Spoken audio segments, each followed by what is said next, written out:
For the first time in a long time, the New York Giants have a good problem on their hands. I'll tell you what I mean by that coming up in a second. But first, make sure you are subscribed to the channel. Put out free videos every day on your New York Giants. And my guy, Trace Gerard, the host of Saints Now here at Chat Sports, he has challenged us to a subscriber battle. I want to beat the Saints on the field, and I want to bury Trace in Saints Now. So if you love the Giants, want to beat the Saints, hit that sub button right now.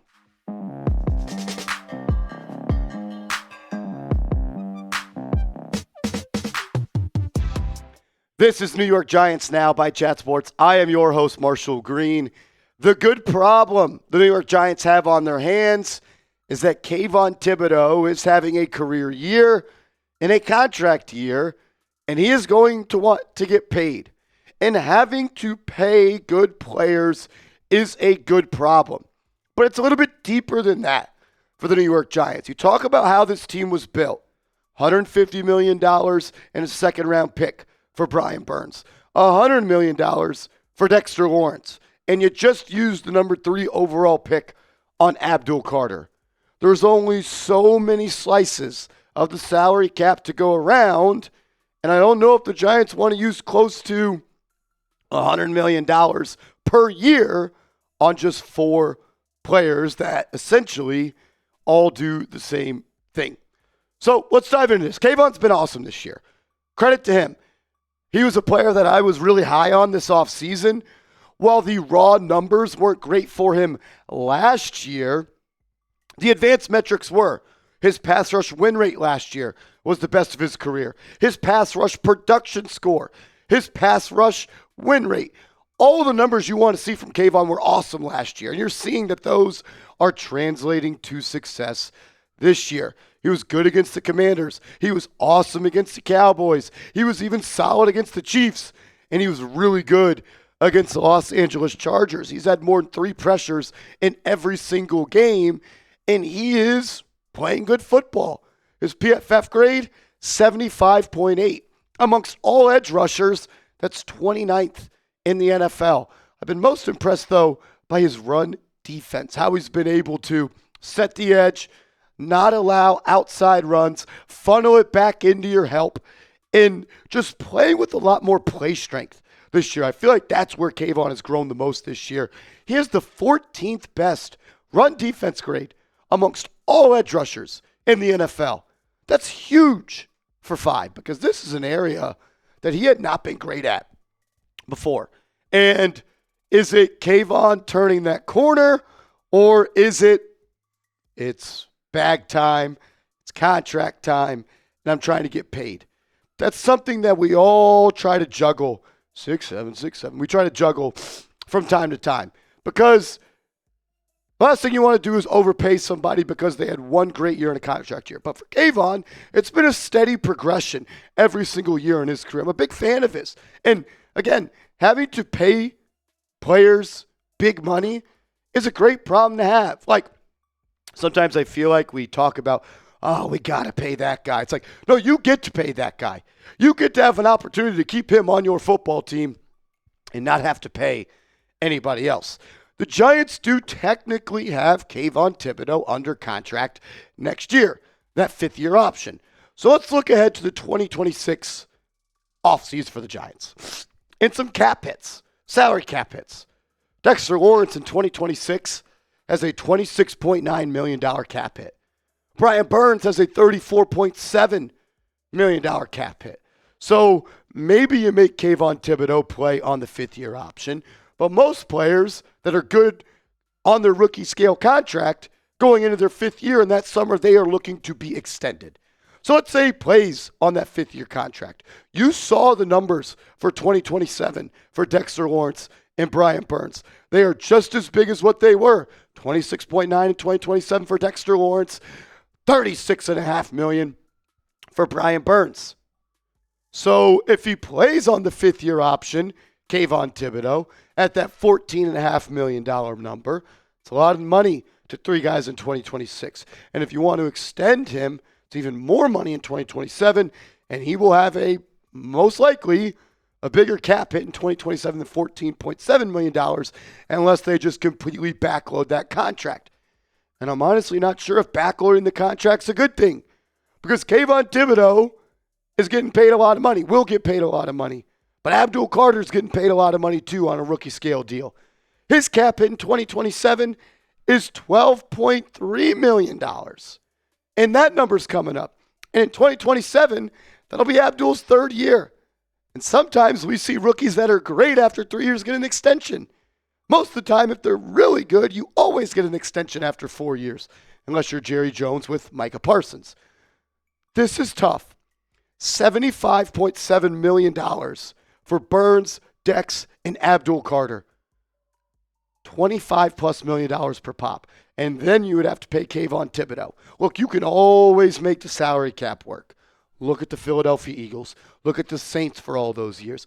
You can always manipulate that cap. But it will be a conversation and somewhat of a dilemma the New York Giants are going to have to work around.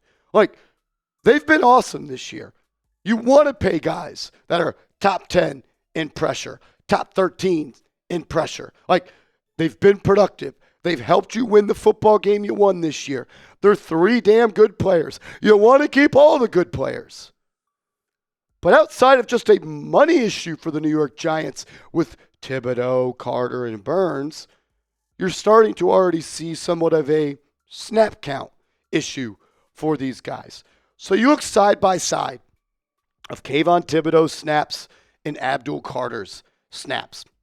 What stands out to me is in week 4 against the Chargers, Abdul Carter and Kayvon Thibodeaux were kind of being subbed in and out for each other. They're trying to just have Abdul in for pass rushing plays. They're having Kayvon in for a little bit more run defense plays. Week 1, Kayvon was in for 23 rush snaps, Abdul 11. In week 2, kind of flipped around a little bit. Week 3, though, 21 snaps in run defense against the Kansas City Chiefs compared to just 16 for Abdul Carter. And we're not seeing Abdul outside of this week against the Chargers play that much on the edge, somewhat due to the inside linebacker position.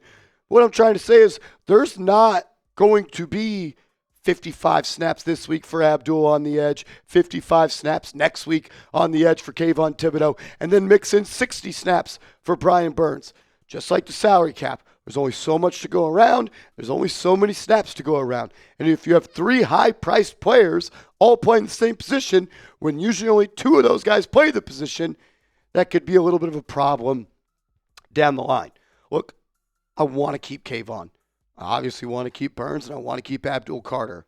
But this is a discussion that we're having, and I promise you, they're having that discussion right now inside the Giants building, and I wouldn't even be shocked if they're even talking about a Kayvon Thibodeaux trade for a receiver to help Jackson Dart.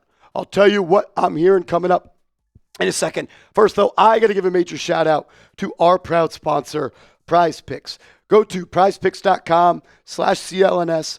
Use that promo code CLNS, and PrizePicks will give you $50 in lineups as soon as you play your first $5 lineup. It's super easy. All you do is create a lineup of 2 to 6 players based off of the stat projection that PrizePicks sets for their players. I've already got my lineup ready to go for week 3. I'm taking the less on Jordan Mason rushing yards. I think Daniel Jones might actually bounce back this week after throwing the game away. Give me the more on his passing yards. And I also got Jackson Dart throwing for more than 183.5 passing yards. So roll with my picks, fade my picks, just play PrizePicks. Shout out to them. Download the app today and use code CLNS to get $50 in lineups after you play your first $5 lineup. That's code CLNS to get $50 in lineups after you play your first $5 lineup. PrizePicks. It's good to be right. All right.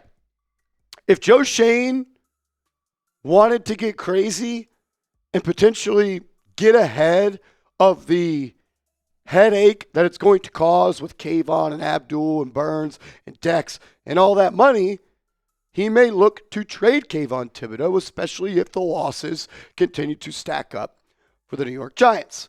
my guy Harrison Graham, the host of the Chicago Bears channel here at Chat Sports, he walked over to my desk on Monday and said, Marsh, sorry about Malik Nabers, man.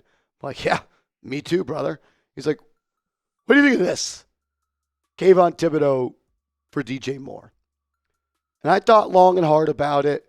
We went back and forth and talked about some pros for the Giants, why they would do it, why the Bears would do it. Rome Odunze seems like, according to Harrison, he's the new wide receiver one there.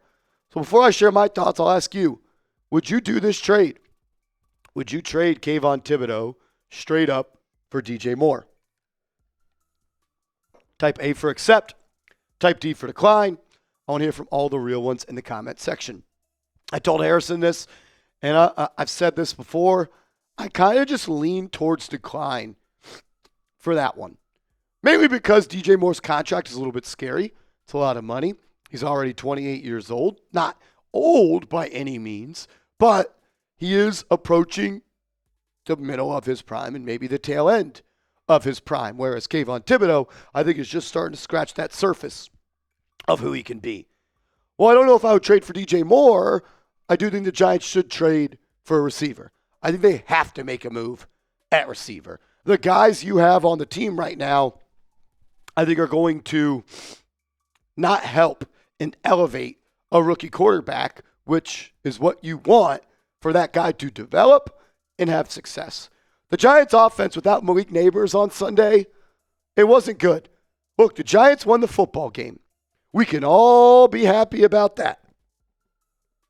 We all should be happy about that. But as Victory Monday wears off, the truth is the Giants had 6 drives in the second half without Malik Nabers. They punted 4 times. They turned it over on downs another time. And they scored a touchdown with that drive starting at the 3-yard line. So you had a 20-yard drive, you had a 3-yard drive, another 3-yard drive, negative 3-yard drive, 21-yard drive, 45-yard drive, and a 21-yard drive. You weren't able to move the football. And it's because your receivers aren't difference makers right now. I think Darius Slayton is a really good wide receiver 3. I think Wan'Dale Robinson, if he's your wide receiver 4, you're really happy. But Bo Collins isn't a wide receiver 3. Jalen Hyatt's not a wide receiver 3. Gunnar Olszewski was a free agent in August. Like, we said it 5 million times this offseason. The Giants did not do enough at the wide receiver position. They were, and now are, a Malik Nabers injury away from being in wide receiver hell. I'm worried the lack of playmakers that this Giants offense has is going to be detrimental to the progression, the development of Jackson Dart. He doesn't have a guy on this football team right now at the receiver spots or the tight end spots that can consistently get open in man coverage. Nobody draws a double team. Nobody puts fear into the heart of a defensive coordinator, and nobody bends a defense. There's nobody at a skill position outside of Cam Scadaboo right now with Tyrone Tracy hurt that any defensive coordinator is game planning to stop. And when you don't have a playmaker on the outside that can get open, create yards after the catch, make throws easy for your rookie quarterback, it's going to be tough. I believe the Giants should go out and trade for a receiver. Not because I think it's going to get them to the playoffs, but to help Jackson Dart. Because that's what's important right now. Not W's. It's about developing Jackson Dart and giving him all the tools and all the weapons and all the resources to be a successful quarterback. And I just don't think the Giants have that at the wide receiver spot. What's your confidence level in the Giants wide receivers? Scale from 1 to 10. 1 being you're not confident, 10 the most confidence in the world. Let me know in the comment section. Appreciate everybody for watching today's video. If you made it this far, hit that thumbs up icon, subscribe to the channel, and if you're not, hit me up on social media.